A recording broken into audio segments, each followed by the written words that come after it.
Have you ever sat down to pray or to read the word and then suddenly remembered everything that you forgot to do, right? Every task, every worry, every notification, your phone just starts pinging nonstop. Every unfinished thought, right? It's not just a distraction. It's actually spiritual warfare.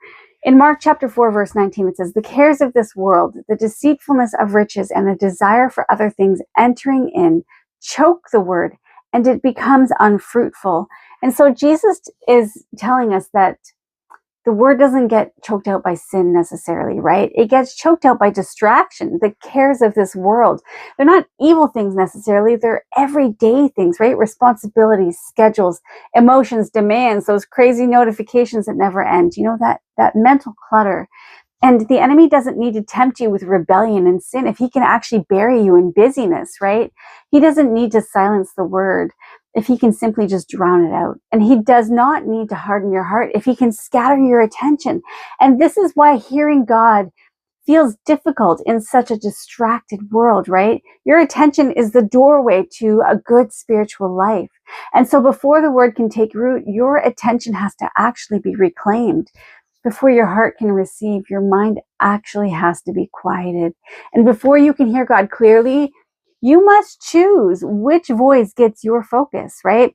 Jesus isn't trying to condemn us. He's revealing that subtle battle that we often overlook. The word is powerful, but it can't grow in a heart that is constantly pulled away, right? The battle for hearing begins with the battle for your attention.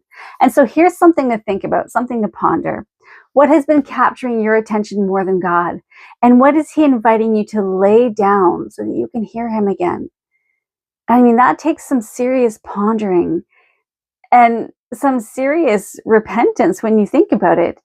What have you been putting before God?